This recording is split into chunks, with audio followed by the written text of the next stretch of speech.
हरिशरणम भक्तवांछा कल्पतरु भक्तवत्सल शरणागत वत्सल अखिल हेय प्रत्यनीक परमानंद कंद चिन्ह मूर्ति भगवान की महती कृपा से परम पावनी भगवती भागीरथी गंगा के तट पर बैठकर आप सब संतों की पावन सन्निधि में हम सबको श्रीमद् भागवत की मंगलमयी कथा कहने सुनने का अवसर प्राप्त हो रहा है। हरिशरणम। प्रातःकालीन वेला में श्रीमद् भागवत के स्कंद पुराणोक्त महात्म्य की चर्चा की गई। इस महात्म्य में आप लोगों ने मुख्य रूप से यह सुना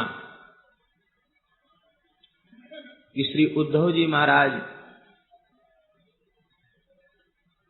उन्होंने प्रकट होकर के 1 महीने में श्रीमद् भागवत की कथा बताई, सुनाई, और भगवान की कथा श्रवण करने मात्र से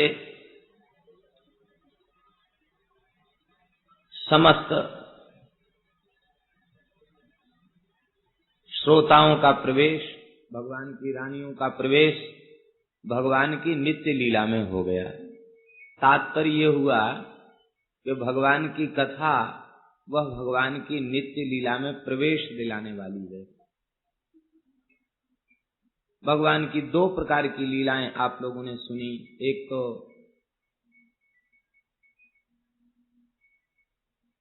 एक तो वास्तविक की लीला और दूसरी व्यावहारिक की लीला। समय समय पर जीवों के ऊपर अनुग्रह करने के लिए जो भगवान की लीलाएं होती हैं उनको व्यवहार की लीला कहा जाता है। और जिस लीला में कभी बाध उपस्थित नहीं होता, जो निरंतर चल रही है, उसे वास्तविकी लीला कहा जाता है। नित्य लीला अथवा वास्तविक लीला कहा जाता है। वास्तविकी लीला वह स्वसंवेद्या है और व्यवहार की लीला वह वास्तविकी लीला के बिना संभव नहीं है, क्योंकि भगवान का नित्य स्वरूप ही व्यवहार की लीला में प्रकट होता है। तो नित्य स्वरूप ही व्यवहार की लीला में प्रकट होता है और वे भगवान ही लीला प्रकट होकर के करते हैं। इसलिए व्यवहार की लीला वह वास्तविक की लीला के बिना संभव नहीं, और व्यवहार की लीला के श्रवण के बिना भगवान की नित्य लीला में प्रवेश संभव नहीं। तो पुराणों में व्यास आदि महर्षियों ने जिन लीलाओं का चिंतन स्मरण किया है, वे लीलाएं व्यवहार की लीलाएं हैं।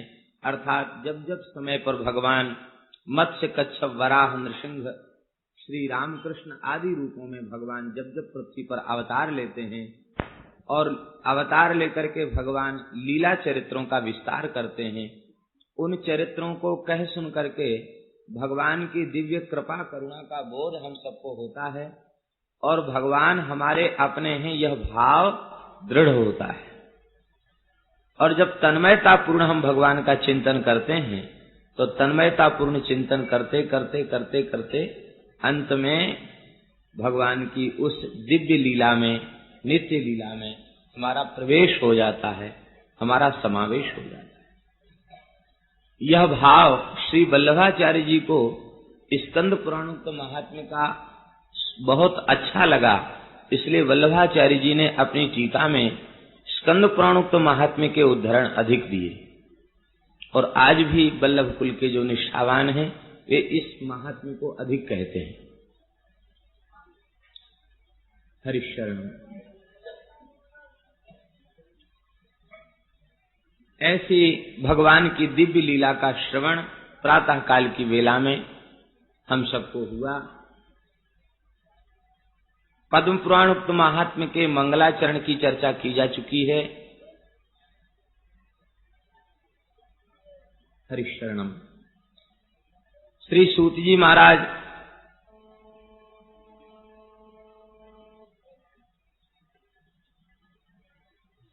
व्यासपीठ पर विराजमान हैं। शौनकादि ऋषि उनके सन्मुख बैठ करके भगवान की कथा श्रवण करने के लिए उपस्थित हैं। प्रार्थना कर रहे हैं कि हे भगवान, आप कथा रसायन कहिए। सूताख्या ही कथा सारम, कथा नहीं कथा सारम आख्या ही, कथा सार को कहिए जो हमारे कर्ण का रसायन हो।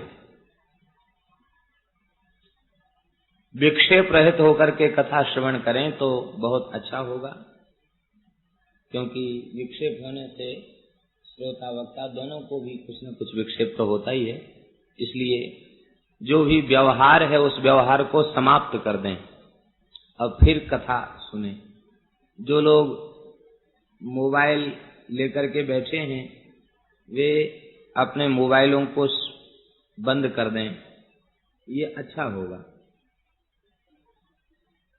कम से कम 2-2.5 घंटे के लिए तो हम लोग तन्मयता को प्राप्त कर सकें, ऐसा प्रयत्न तो करना ही चाहिए। हरिशरणम।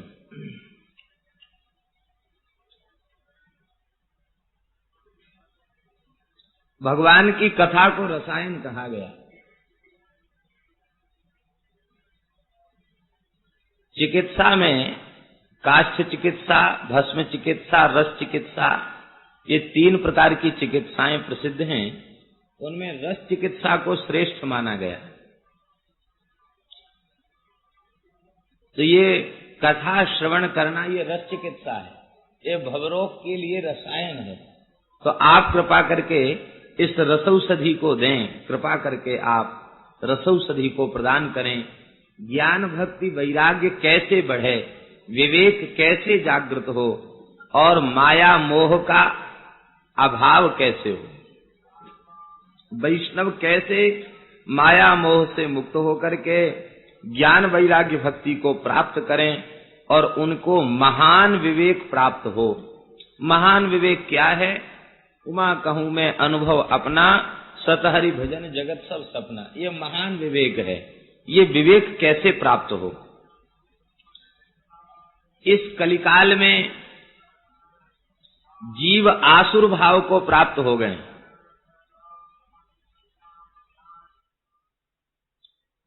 आसुर भाव का तात्पर्य है, देखने में तो मनुष्य हैं, पढ़े लिखे बुद्धिमान हैं, लेकिन वृत्ति उनकी आसुरी हो चुकी है। ऐसे आसुरी प्रकृति के जीव, उनका आसुर भाव कैसे समाप्त हो, उनमें मनुष्यता कैसे आवे? हे भगवान, कल्याणकारी साधनों में जो सबसे श्रेष्ठ हो और पवित्रों को भी पवित्र कर देने वाला हो। श्रेयसाम यद भवेत् श्रेयः पावनानां च पावनम, पवित्रों को भी पवित्र करने वाला।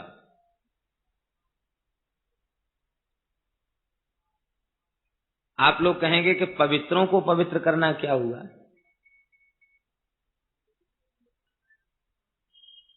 योग जब तक आदि साधन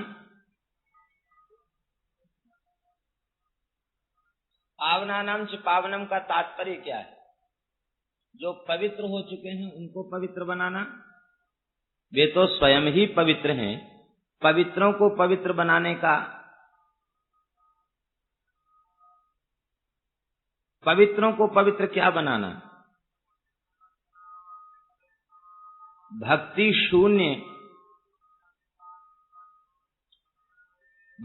शून्य जितने साधन हैं,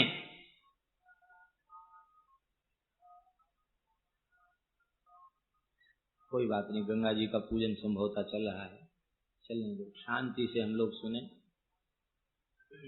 बस जहां बैठे हैं वहां विक्षेप न हो।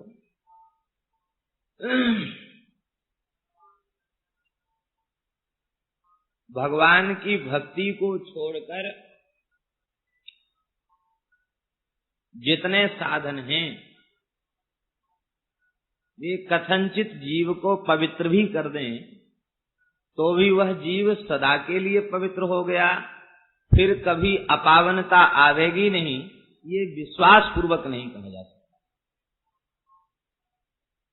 क्योंकि साधन करने से पाप नष्ट तो हो गया, लेकिन पाप करने की जो वासना है, वो वासना जब तक समाप्त नहीं होगी तब तक पाप से मुक्ति संभव नहीं।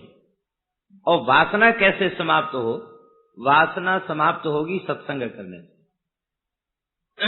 सत्पुरुषों का समागम करने से, भगवान के परम पावन चरित्र का श्रवण करने से चित्त की शुद्धि होती है, वासना समाप्त होती है।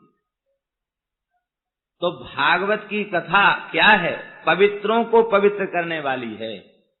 अर्थात यम नियम, जप तप शमदम आदि, त्याग तपस्या तितिक्षा आदि दैवी संपत्ति से जो युक्त हैं, वे पवित्र हो चुके हैं। उनको भी परम पवित्र करने वाली, वासना के सर्वथा क्षय को करने वाली ये भागवत की दिव्य कथा है।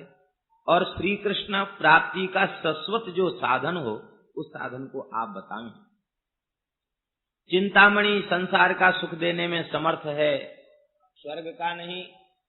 कल्प वृक्ष स्वर्ग का सुख देने में समर्थ है, भगवान को नहीं।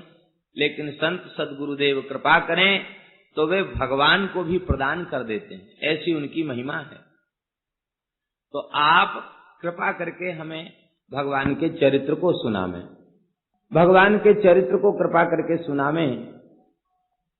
यहां एक बात ध्यान देने की है,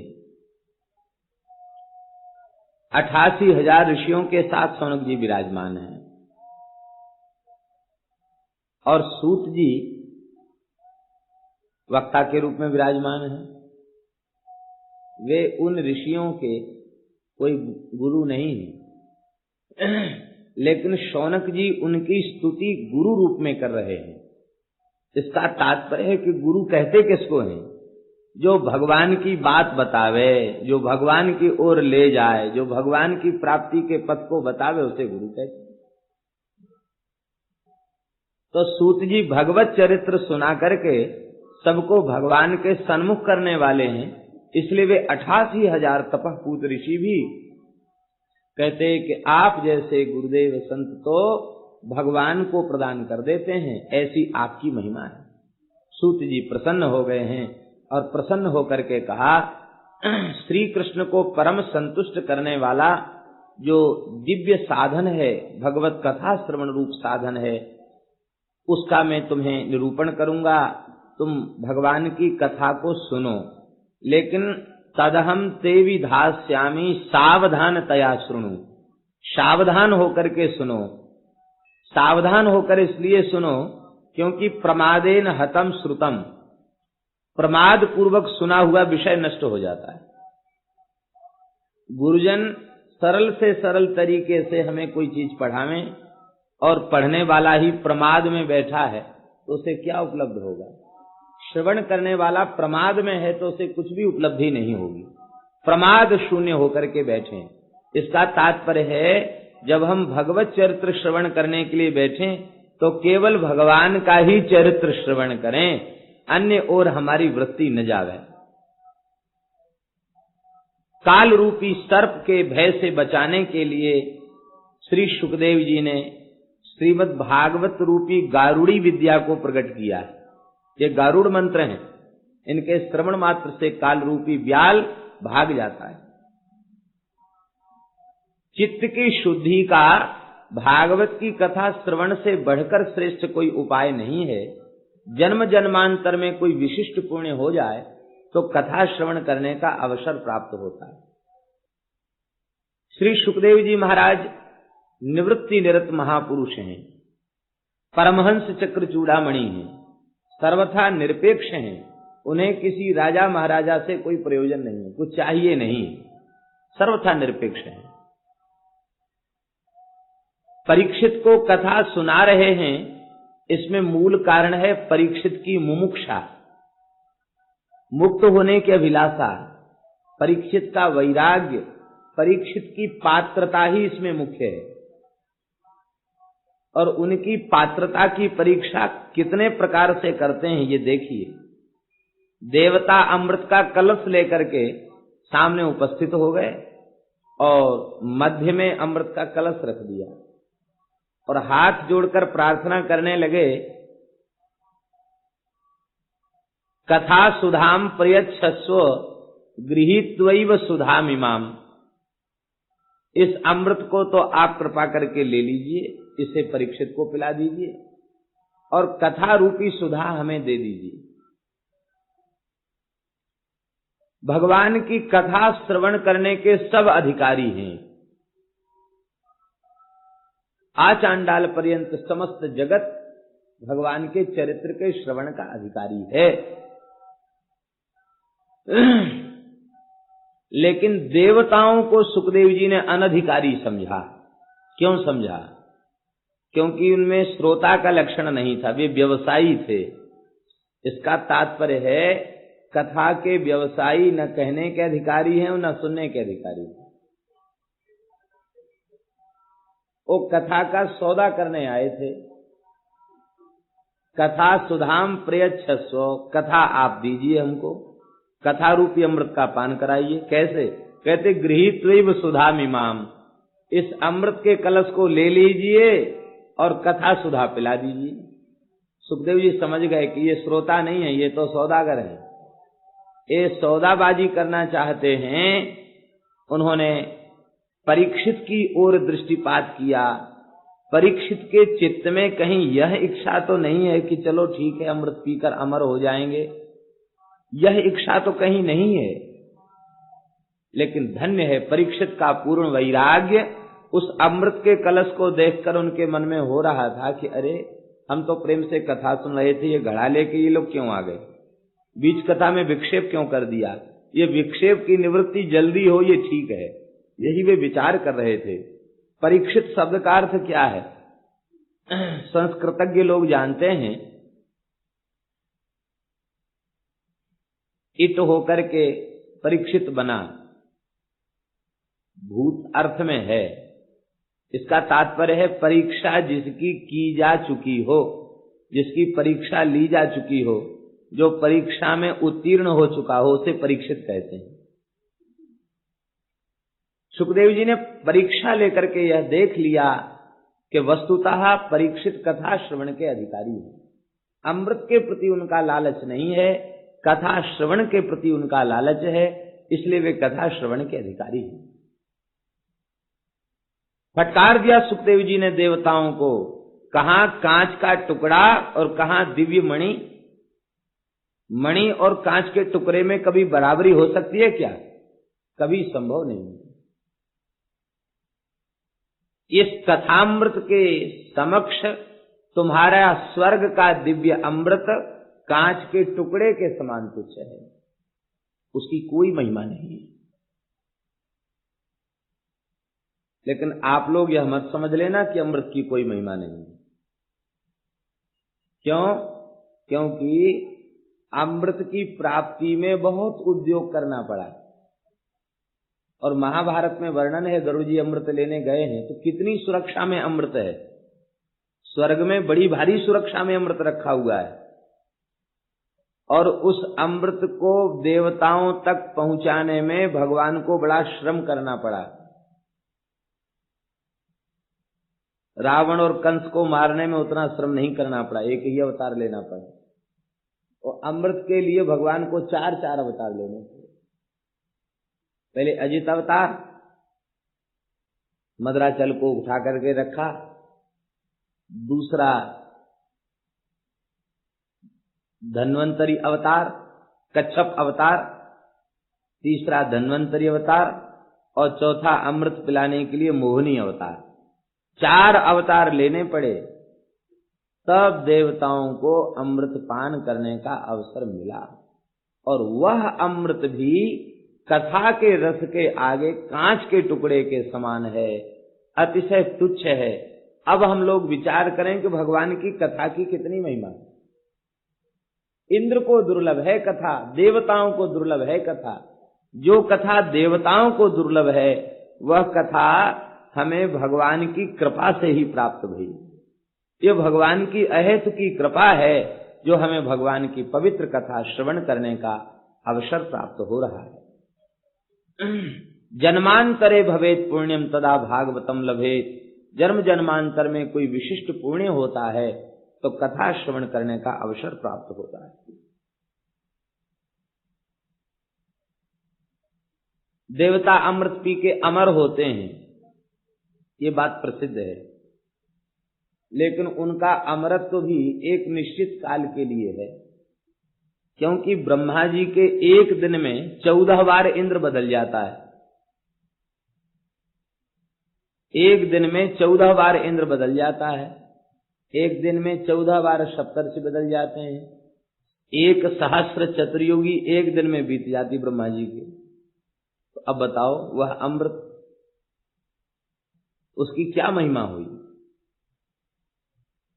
संत दरिया साहब ने अपनी वाणी में लिखा है, कोई कह अमृत सरगा माही, देव पिए क्यों खिरखिर जाए।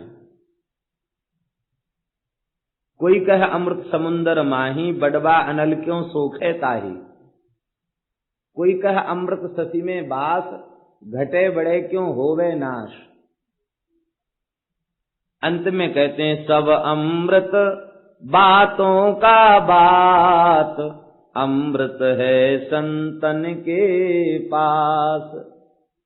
ये जितने अमृतों की चर्चा ये सब बातों का अमृत है, वस्तुतः अमृत संतों के निकट है। कौन सा अमृत? अमृत दरिया कथा अनंत, जाको पी पी अमर भय संत। भगवान का कथा ही दिव्य अमृत है। इस अमृत को पान करके न जाने कितने संत भक्त महात्मा जीवन मुक्त हो गए, अमर हो गए। एक दो भक्त हैं, ध्रुव प्रहलाद आदि, अम्बरीश विदुर आदि कितने भक्त हैं जो इस अमृत का पान करके मुक्त हो गए। और स्वर्गीय अमृत को पीकर एक भी मुक्त हुआ हो तो उसका नाम बतावें, अथवा किसी की अविद्या का नाश हो गया हो, राग द्वेष की निवृत्ति हो गई हो, ये नहीं हुआ उस अमृत के पीने से। लेकिन इस अमृत के पीने से अमरत्व प्राप्त हो गया। अमरत्व प्राप्त क्या है? देहात्मवाद का त्याग। भागवत की कथा से जो अमरत्व मिलता वो अमरत्व है क्या? त्वं तु राजन मरिष्येति पशुबुद्धि मिमाम जहि, यही अमरत्व है। हे राजन परीक्षित, सुखदेव जी अंत में उपदेश देते हुए कह रहे हैं मैं मर जाऊंगा, यही पशु बुद्धि है, इसका त्याग कर दो, यही अमृतत्व है। हम शरीर के हैं, संसार के हैं, ये मृत्यु है, और हम भगवान के हैं, यही अमृत है। भगवान के बन जाओ, यही अमृत है। भगवान के दास का नाश नहीं होता, नित्य भगवान की सेवा में वह रहते हैं। परीक्षित ने कथा सुनी और वे भगवत धाम पधारे। परीक्षित के मोक्ष को देखकर के ब्रह्मा जी को बड़ा आश्चर्य हुआ और उन्होंने बुद्धि रूपी तराजू के ऊपर एक ओर समस्त शास्त्रों को रखा, एक ओर श्रीमद् भागवत जी को विराजमान किया। तो विशुद्ध भागवत धर्म का प्रतिपादक ग्रंथ, प्रेम रूप फल को देने वाला यह दिव्य ग्रंथ, इसकी महिमा सर्वोपरि सिद्ध हुई। और तब से उन्होंने यह भगवत स्वरूप है इस बात को स्वीकार किया। इस दिव्य कथा को श्री सनकादिकों ने नारद जी को कृपा करके यह कथा सुनाई। सौनक जी ने प्रश्न किया कि भगवान, नारद जी का और सनकादिकों का समागम कहाँ हुआ, आप कृपा करके बता दें। सूत जी वर्णन करते हैं, एक समय की बात है, श्री देवर्षि नारद जी विशालापुरी पहुंचे। विशालापुरी माने बद्री नारायण। हम लोग ठीक उनके सन्मुख बैठे हैं, ये उत्तर दिशा है, इसी ओर भगवान बद्री नारायण विराजमान है, उधर ही से गंगा जी आ रही है।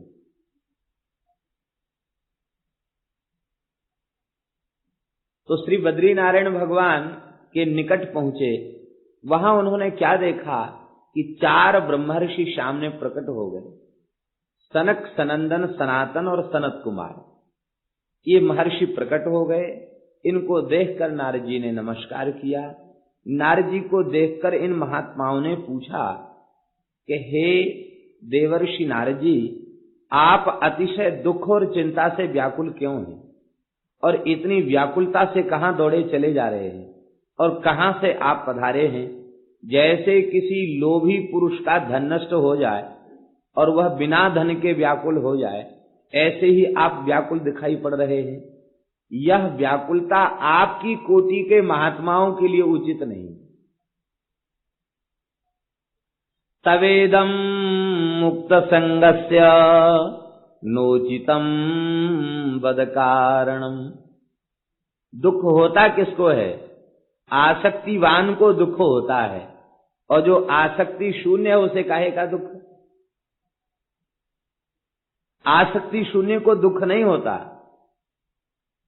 तो आप तो आसक्ति शून्य महापुरुष हैं, मुक्त संग हैं।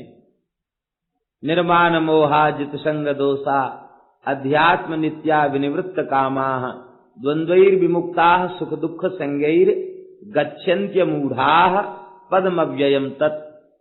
आप ऐसे महापुरुष हैं, मान मोह आदि से सर्वथा शून्य हैं।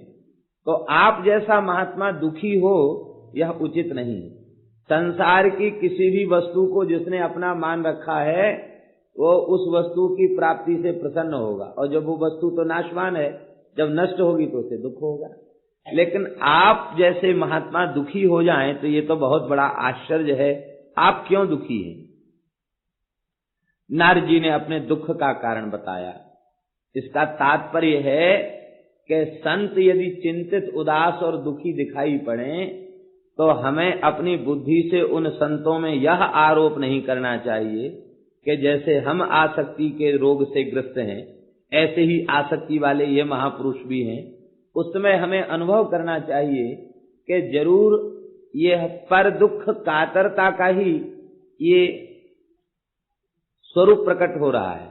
जरूर अपनी व्यक्तिगत कोई चिंता से वे दुखी नहीं हैं, जीवों के कल्याण के संबंध में ही ये चिंता कर रहे हैं, यही समझना चाहिए। नारद जी ने यही बताया।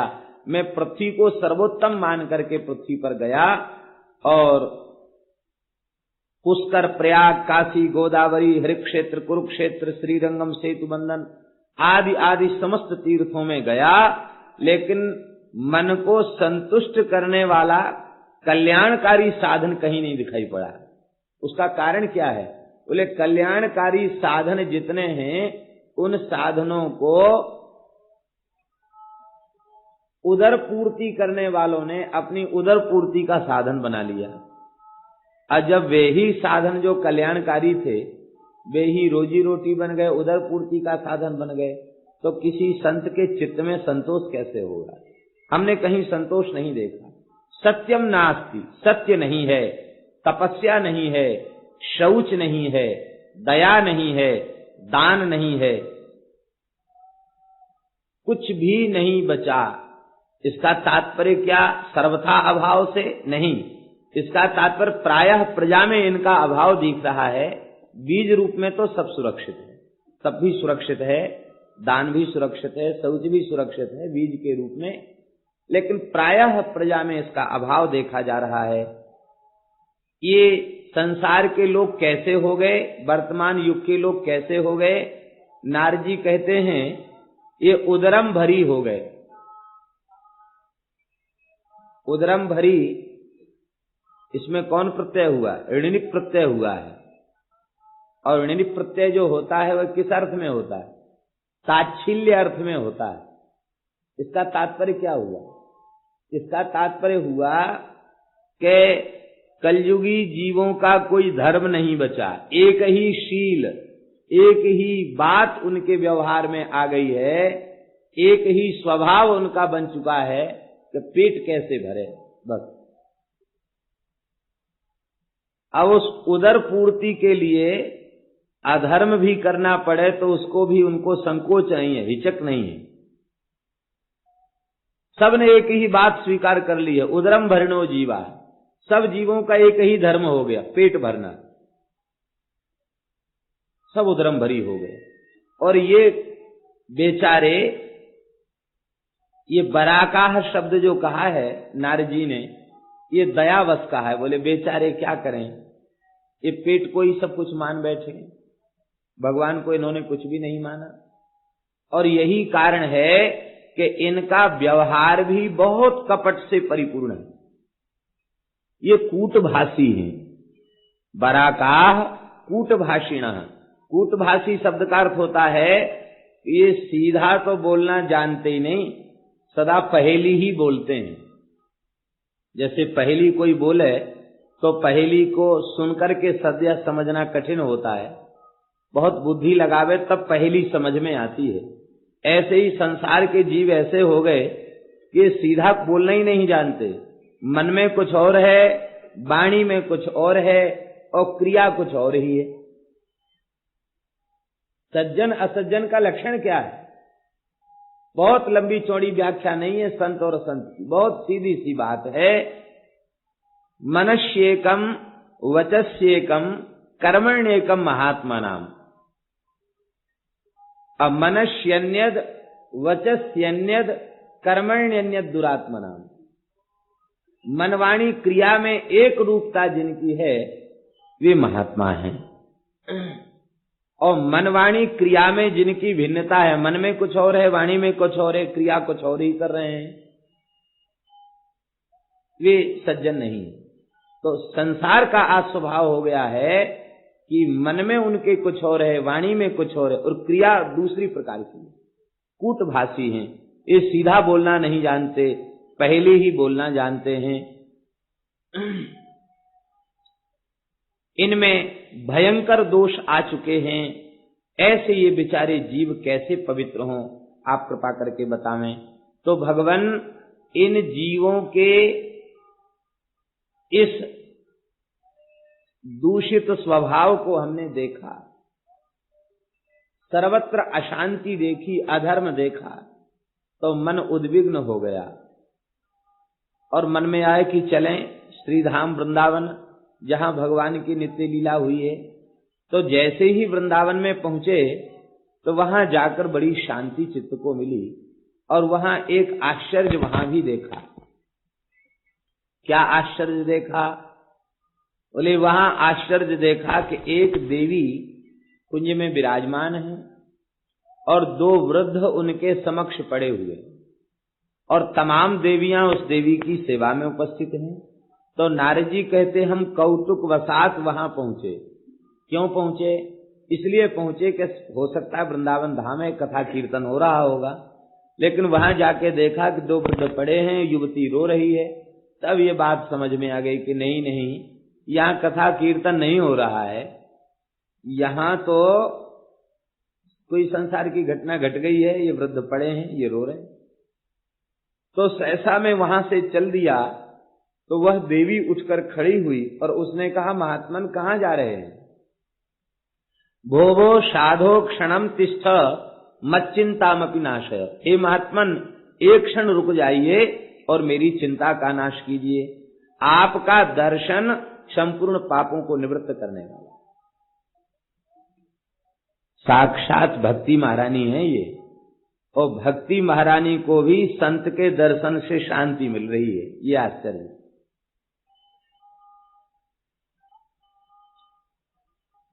यह जो भक्ति ज्ञान वैराग्य का रूपक है, इसका तात्पर्य क्या है? वस्तुतः ज्ञान भी नित्य है, वैराग्य भी नित्य है और भगवान की भक्ति भी नित्य है, क्योंकि ज्ञान वैराग्य भगवान में अखंड रूप से विराजते हैं, उनका कभी क्षय नहीं है। और भक्ति भगवान की प्रिया है, इसलिए उनका भी कभी नाश नहीं है, उनका भी क्षय नहीं है। ऐश्वर्यस्य समग्रस्य धर्मस्य यश शस्त्रिया ज्ञान वैराग्योश्चैव शरणाम भग इतीर्णा, ये विष्णु पुराण का श्लोक है। इसका तात्पर्य 6 प्रकार के ऐश्वर्य जिनमें अखंड रूप से विद्यमान हो उसे भगवान कहते हैं। तो ज्ञान वैराग्य न तो बूढ़े हैं और न वे बालक हैं, वे तो शाश्वत स्वरूप में हैं, और भक्ति महारानी भी शाश्वत स्वरूप में है। फिर ये लीला क्यों हुई? बोले ये लीला इसलिए हुई कि नारद जी को माध्यम बनाकर भगवान भागवत का प्रादुर्भाव पृथ्वी पर कराना चाहते हैं। हम सब कलिमल ग्रसित जीवों के ऊपर कृपा करुणा करके इस दिव्य उपाख्यान को प्रकट करना चाहते हैं। और जो नारद जी भागवत की महिमा को यत्किंचित भूल चुके हैं, वे पुनः भागवत की महिमा को जान जाएं और जीवों में भगवान की कथा सुनने की प्रवृत्ति बढ़े।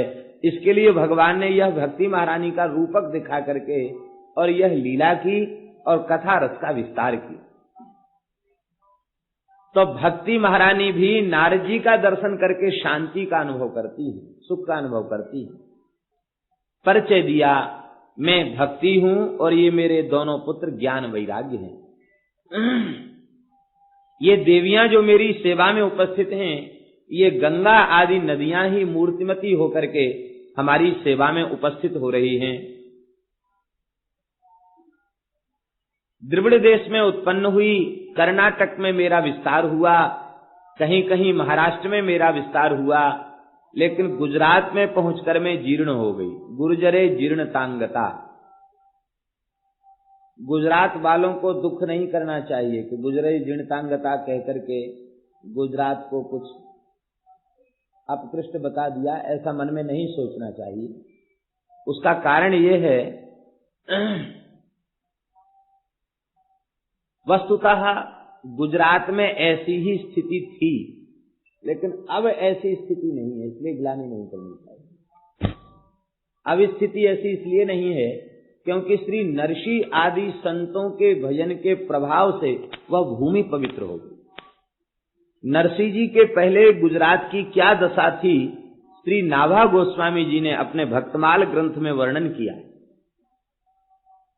भक्तमाल ग्रंथ करीब 500 वर्ष प्राचीन ग्रंथ तो है ही, और श्री गोस्वामी तुलसीदास जी के समकाल में लिखा गया ग्रंथ है और प्रमाणित ग्रंथ है। सभी संप्रदाय के लोगों ने भक्तमाल को प्रमाण माना है। तो भक्तमाल में नाभाजी नरसी जी के चरित्र का वर्णन करते समय गुजरात की दुर्दशा का वर्णन कर रहे हैं। जगत विदित नरसी भगत, जिन गुज्जर धर पावन करी। गुजरात की भूमि को नरसी जी ने पवित्र कर दिया। इसका मतलब भूमि अपवित्र थी। कैसी अपवित्र भूमि थी, वर्णन करते हैं। महास्मार तक लोग भक्ति लवलेस न जाने, माला मुद्रा देखी तासु की निंदा ठाने। भक्ति के प्रबल विरोधी, किसी के मस्तक पर तिलक देख लें, गले में तुलसी देख लें, भगवान की कथा कीर्तन में किसी की रुचि देख लें। दुर्भाग्य से भी सौभाग्य से भी कोई सात्विक पुरुष, कोई महात्मा वैष्णव उस क्षेत्र में निकल जाए तो इतना उसको सताते, इतनी निंदा करते कि जब तक वो क्षेत्र छोड़ के भाग न जाए तब तक उसका पीछा नहीं छोड़ते।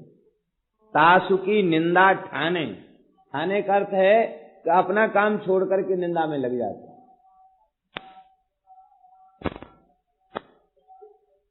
भगवान ने देखा सबसे ज्यादा दुर्दशा इसी क्षेत्र की है, तो नरसी जी को प्रकट किया। ऐसे कुल उत्पन्न भयो भागवत शिरोमणि।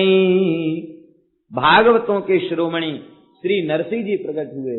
ऐसे कुल उत्पन्न भयो भागवत शिरोमणि, ऊसरते सर कियो खंड दो सही खोयो जनी। सारी गुजरात की भूमि ऊसर हो चुकी थी, बंजर ऊसर। ऊसर बंजर का तात्पर्य उसमें भक्त की सृष्टि नहीं होती थी, भक्त की पैदावार नहीं थी, संत की पैदावार नहीं थी। अब नरसी जी ने भजन करके उस भूमि को उपजाऊ बना दिया। इसका तात्पर्य अब कोई उत्पन्न होगा तो भगवान का भक्त ही होगा, भक्ति के संस्कार लेकर उस भूमि में प्रकट होगा। इतनी पवित्र उस भूमि को बना दिया। और ये है भी वस्तुतः, आज भी वहां भावुकता लोगों के हृदय में बहुत है। ऊसरते सर कियो खंड दो सही खोयो जनी, बहुत ठौर परचो दियो रसरीति भक्ति हृदय धरी, जगत विदित नरसी भगत जिन गुज्जर धर पावन करी। रसरीति भक्ति हृदय धरी, इसके दो भाव हैं। रसरीति भक्ति को ठाकुर जी ने, रसरूपा प्रेम लक्षणा भक्ति को नरसी जी के हृदय में धारण किया, और नरसी जी ने उस रसरूपा भक्ति को समस्त प्रजा के हृदय में विराजमान कर दिया। जगत विदित नरसी भगत जिन गुज्जर धर पावन करी। इस घोर कलिकाल में नरसी जी को 52 बार भगवान का साक्षात्कार प्राप्त हुआ। 50 और 2 52, इतनी महिमा नरसिंह के चरित्र की। इसलिए अब इस बात को सुनकर के चित्त में ग्लानि नहीं करनी चाहिए, यह समझना चाहिए कि भजन में श्री नरसिंह जी आदर्श हैं और हम नरसिंह जी के क्षेत्र के हैं, इसलिए हमें कोई ग्लानि करने की आवश्यकता नहीं। जैसे ही मैं श्रीधाम वृंदावन में आई तो वृंदावन में प्रवेश करते ही मैं अत्यंत तरुणी हो गई, लेकिन ये मेरे पुत्र ज्ञान वैराग्य जर्जर हो चुके हैं, इसलिए इदम स्थानम परित्यज्य विदेशम गम्यते मया, ये स्थान छोड़कर मैं अन्यत्र कहीं जाना चाहती हूं, यहां ठीक नहीं, अन्यत्र जाना चाहती। नारद जी व्याकुल हो गए, भक्ति महारानी ही वृंदावन से बाहर चली जाएं तो वृंदावन की महिमा क्या रह जाएगी। नारद जी ने कहा, माता आप बाहर जाने का विचार छोड़ दें, मैं आपके पुत्रों के कष्ट को दूर करने का प्रयत्न करता हूं। देखिए यहां एक बात विशेष वो ये है, भक्ति महारानी स्वस्थ हैं लेकिन ज्ञान वैराग्य अस्वस्थ हैं, जर्जर हैं, तो भक्ति महारानी रो रही है। इसका तात्पर्य क्या है? इसका तात्पर्य ये है कि साधक के अंतःकरण में प्रेम तो पुष्ट हो जाए, भक्ति पुष्ट हो जाए, लेकिन यदि उसके हृदय में ज्ञान वैराग्य शिथिल हैं तो उसके हृदय में विराजमान भक्ति प्रसन्न नहीं रह सकती, वह भक्ति करुण क्रंदन करती रहेंगी, भक्ति प्रसन्न नहीं रह सकती। भक्ति महारानी प्रसन्न है लेकिन ज्ञान वैराग्य ये शिथिल हैं, तो उनकी शिथिलता के कारण भक्ति महारानी के हृदय में पीड़ा हो रही है। इसका तात्पर्य है किसी के हृदय में भक्ति पुष्ट हो और ज्ञान शिथिल हो और वैराग्य शिथिल हो तो भक्ति महारानी रुदन करती रहेंगी, उसके हृदय में प्रसन्न नहीं होंगी। ज्ञान भी पुष्ट होवे और वैराग्य भी पुष्ट होवे, तभी भक्ति महारानी प्रसन्न रह सकती है। इससे हमें प्रेरणा लेनी चाहिए कि ज्ञान वैराग्य का पोषण करना चाहिए, उनकी उपेक्षा नहीं करना चाहिए, ज्ञान वैराग्य का भी पोषण होना चाहिए। और भगवान की कथा सुनने से ज्ञान वैराग्य भक्ति तीनों का पोषण होगा। हमारे श्रीधाम वृंदावन के रसिक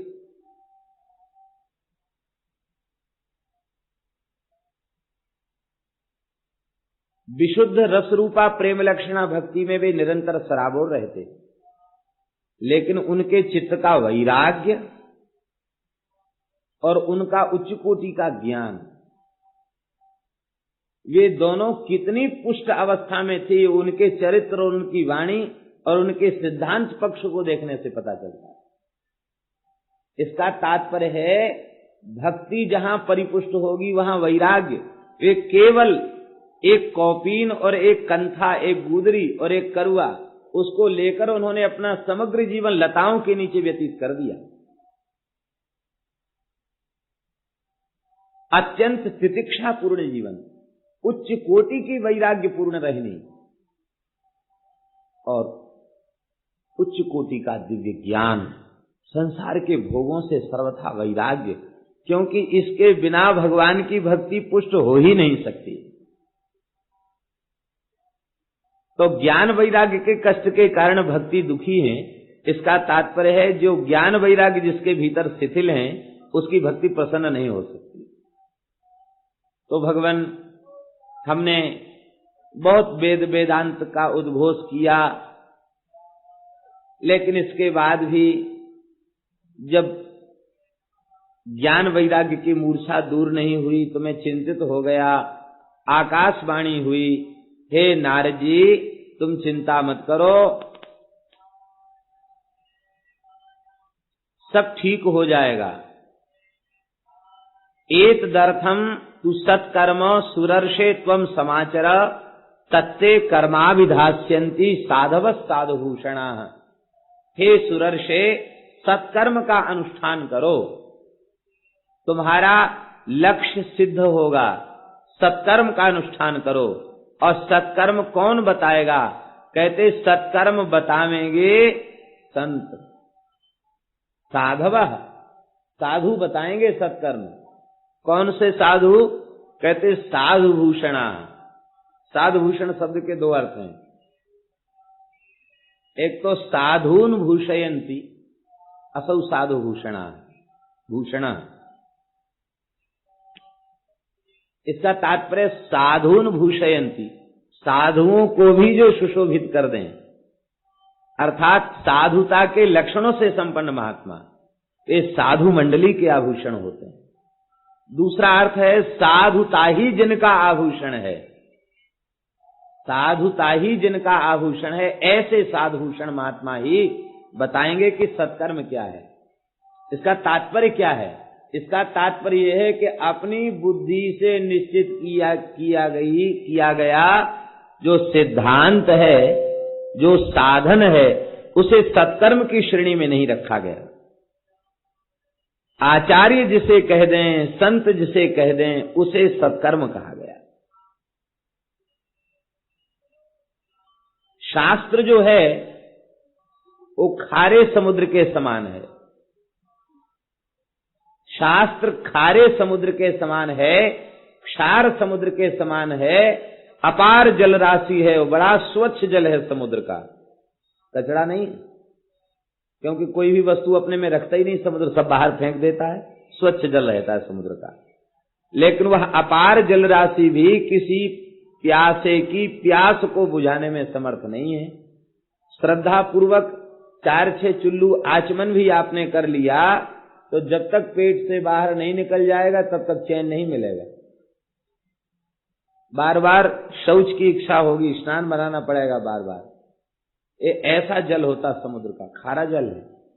और उसी समुद्र के जल को मेघ लेते हैं और जब वर्षा करते हैं तो कितना मीठा जल होता है। उस क्षारांश को त्याग करके उस मधुरांश को ही वे लेते हैं और मधुर जल की वर्षा करते हैं।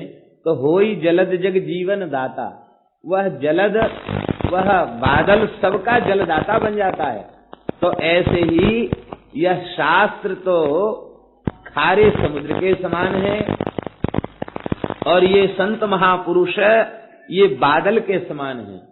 ये शास्त्र में से भक्ति का, प्रेम का, ज्ञान वैराग्य का, भगवत प्राप्ति का जो अत्यंत सरलतम साधन है, यही मधुरांश है। इस मधुरांश को ले लेते हैं और लेकर के फिर वर्षा करते हैं। मध्वाचार्य मेघ भक्ति सर ऊसर भरिया।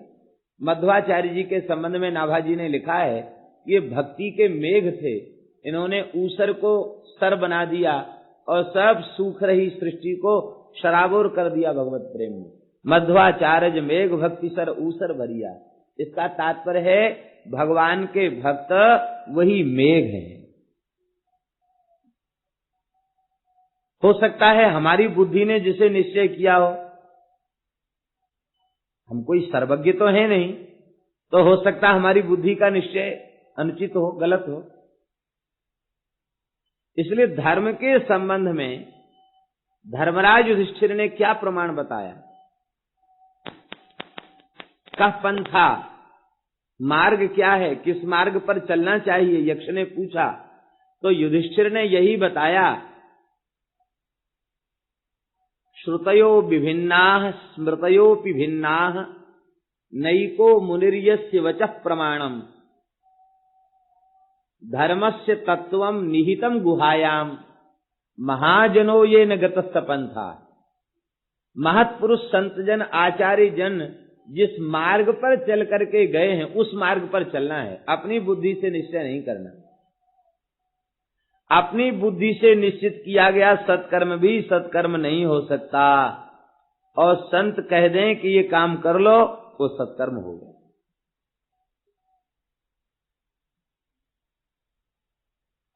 तो भगवान संतों के पास पूछने के लिए मैं गया तो कोई महात्मा तो मौनी हो गए, कोई आश्रम छोड़ के चले गए। तब हमने निश्चय किया कि चलो बद्रीनारायण में तप करके इस प्रश्न का समाधान खोजेंगे। जिसके भीतर प्रबल जिज्ञासा होगी उसको समाधान मिलेगा। जिसके चित्त में प्रबल जिज्ञासा होगी उसको समाधान मिलेगा। संसार का कोई व्यक्ति समाधान उसे न दे सके तो भगवान प्रकट होकर उसको समाधान देंगे। श्री नारद जी, अंगिरा जी, सनकादिक सिद्ध सुखदेव जी प्रकट होकर के उसको समाधान देंगे। ध्रुव प्रहलाद आदि भक्त प्रकट होकर के समाधान देंगे। हमारे भीतर प्रबल जिज्ञासा का अभाव है, इसलिए ये विभूतियां आज भी विचरण कर रही हैं, लेकिन हमारे भीतर जिज्ञासा का अभाव है, इसलिए हमको यह नहीं मिल रहा है। हमने सुना है कि ब्रज में एक संत विचरण कर रहे थे कि हमें कुछ साधन का मार्ग मिले। गिरिराज जी की परिक्रमा कर रहे थे तो नारद कुंड पर जाकर सोए। बहुत चिंता थी उनको कि हमको कोई महापुरुष बतावे कि हम क्या करें, बहुत चिंता में थे। तो नारद कुंड पर जाकर विश्राम किया तो वहां नारद जी का दर्शन हो गया उनको स्वप्न में। और नारद जी ने कहा कि आज तक जितने महात्मा हुए हैं सबने एक ही बात कही है। क्या? बोले बस निष्काम होकर भजन करो, परम कल्याण होगा। नारद जी ये बात बता के गए कि सब संतों का एक ही मत है, निष्काम भाव से भजन करो, भगवान का नाम लो, महात्मा परम कल्याण हो जाएगा। ब्रजवास करो, नाम लो, इसी में कल्याण हो जाएगा। तो प्रबल जिज्ञासा होगी तो ये महापुरुष आज भी विराजमान है, ये प्रकट होकर के दर्शन देंगे और इनके द्वारा हमें समाधान भी प्राप्त होगा। बहुत से ऐसे इतिहास प्रसिद्ध हैं जहां संतों को, जिज्ञासुओं को महापुरुषों ने प्रकट होकर के उन्हें समाधान प्रदान किया। नारद जी के भीतर प्रबल जिज्ञासा है, इसलिए नारद जी को पूर्ण समाधान प्राप्त हुआ। सनकादिक गदगद हो गए और सनकादिकों ने कहा कि हे नारद जी, वस्तुतः आप धन्यवाद देने के योग्य हैं, क्योंकि समस्त जीवों को भगवान की भक्ति प्रदान कराना चाहते हैं। सबके हृदय में ज्ञान वैराग्य पुष्ट हो जाएं, भक्ति के कष्ट की निवृत्ति आप चाहते हैं, इसलिए निश्चित ही आप बड़े भाग्यशाली हैं। अहो नारद धन्योसी विरक्तानां शिरोमणि, सदा श्री कृष्ण दासानां अग्रणीर्योग भास्कर। हे नारद जी, आप धन्यवाद देने के योग्य हैं। आप विरक्तों के शिरोमणि हैं, भगवान के दासों में आप अग्रगण्य हैं और योग भास्कर हैं। योग को आप, प्रेम योग के तो आप साक्षात सूर्य ही हैं।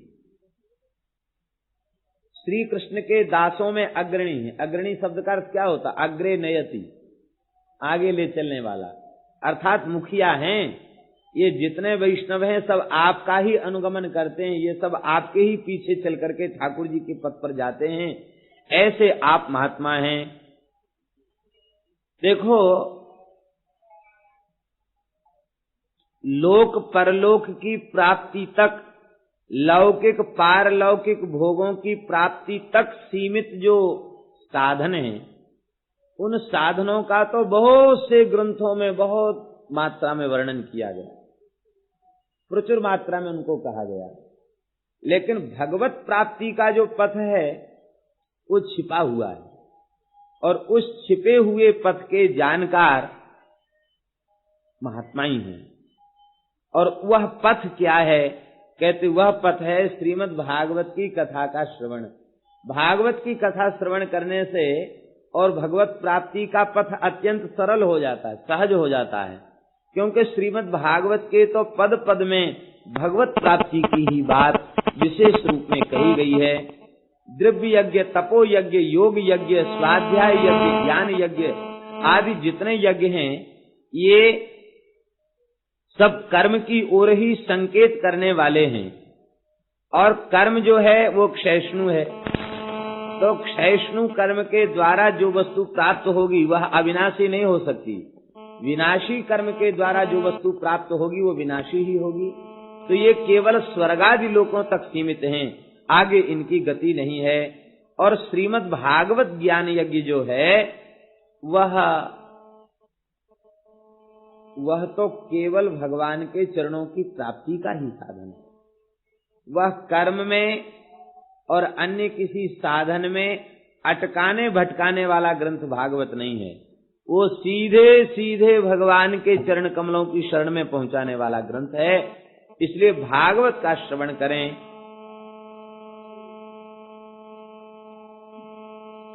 नारद जी ने कहा कि भगवान, हमने वेद वेदांत का उद्घोष किया, ज्ञान वैराग्य की मूर्छा दूर नहीं हुई, तो भागवत में उसी वेद वेदांत की ही तो चर्चा है, तो भागवत के श्रवण से कैसे मूर्छा दूर हो जाएगी। सनकादिकों ने कहा कि सार वस्तु जो होती है वह मूल से अपने आप श्रेष्ठ होती है। दुग्ध का सार सर्वस्व घृत है, दुग्ध का सार सर्वस्व घृत है तो दुग्ध से अपने आप श्रेष्ठ है। गन्ने का सार सर्वस्व मिश्री है, वो गन्ने से श्रेष्ठ है। ऐसे ही वृक्ष का सार सर्वस्व फल में आया और परिपक्व होकर के उसमें मधुरिमा आई, तो वह फल उसका सार सर्वस्व है, इसलिए वृक्ष की अपेक्षा फल श्रेष्ठ है। ये 3 दृष्टांत देकर के समझाया। मानो श्रीमद् वेद तो क्षीर सिंधु है और भागवत उसका घृत है, अथवा वेद गन्ना है और भागवत मिश्री है, अथवा वेद कल्पवृक्ष है और भागवत उसका दिव्य फल है। अब तो श्रीमद् भागवत की कथा प्रारंभ हुई। आपने व्यास जी को भागवत का ज्ञान दिया और इसके बाद आपको मोह हो गया और फिर आप ही भागवत की महिमा के संबंध में संदेह कर रहे हैं। ये कैसी बात है? ये तो वस्तुतः ऐसी ही बात है कि श्री नारायण सबके सूत्रधार बन करके, भगवान ही समस्त जीवों के सूत्रधार हैं और वे सूत्रधार बन करके भागवत को प्रकट कराना चाहते हैं। इसलिए आपको भक्ति ज्ञान वैराग्य को दिखाया और आपके हृदय में चिंता को उत्पन्न किया। अब कथा होगी तो पुनः इस कथा का प्रचार प्रसार हो जाएगा। श्री नारद जी ने सनकादिकों की स्तुति किया। यद्दर्शनम च विनिहन्त्य शुभानि सत्या श्रेयस्तनोति भवदुःखतवार्जितानाम् निश्चेष शेष मुख गीत कथैकपाना प्रेम प्रकाश कृतये शरणं गतोऽस्मि। हे महात्माओं, आपके दर्शन मात्र से समस्त अशुभ समाप्त हो जाते हैं। संसार के दावानल से जो झुलस रहे हैं अविद्या के, उनको परम सुख की शांति की प्राप्ति आप जैसे महात्माओं का संग करने से हो जाती है। आप तो शेष जी के मुख से प्रकट भगवान के चरित्र को निरंतर पीते रहते हैं। ऐसे हे महात्माओं, हम आपकी शरण में हैं। किस लिए शरण में हैं? प्रेम प्रकाश कृतये, प्रेम के प्रकाश के लिए शरण में है। इसका तात्पर्य है संत का आश्रय केवल यही संकल्प लेकर लेना चाहिए, हमारे हृदय में प्रेम का प्रकाश हो जाए, भगवान का दिव्य प्रेम प्राप्त हो जाए। यही संत के आश्रय का फल है, दूसरा कोई संत के आश्रय का फल नहीं है। वर्तमान काल में कई बार लोग ऐसे संस्मरण सुनाने लग जाते हैं किसी महापुरुष के संबंध में।